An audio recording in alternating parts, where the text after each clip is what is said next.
The first step is to open the email from ETS-Lindgren with the VisionTRX install instructions. Go to the bottom of the email and there will be a link to your new VisionTRX version with a download for a zip file. Copy that into your browser and it will immediately download the file.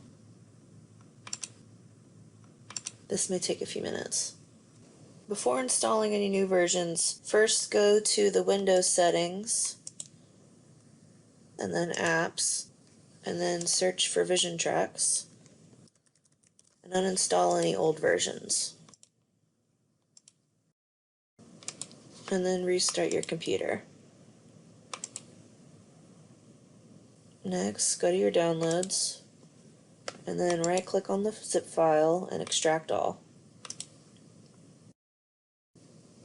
The first step is to run the VisionTRX installer by double clicking on it. You may get a warning, just run it anyway. Click Next and accept all license agreements as needed. This may take a few minutes. And then click Finish. Go ahead and reboot. This is not optional. Next, go back to your downloads and inside the VisionTRX file, run the hasp user setup.exe. Click Next and accept all license agreements.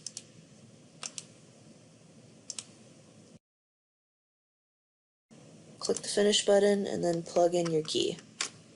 The key should light up red and give it about 5 minutes to install all of the drivers that you just downloaded. Once the 5 minutes are over, unplug the key again and then reboot your computer. This is not optional.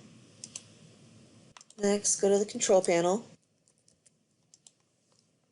Top right hand corner there's a search bar. Search for Allow, and there should be an option to allow an app through the Windows firewall.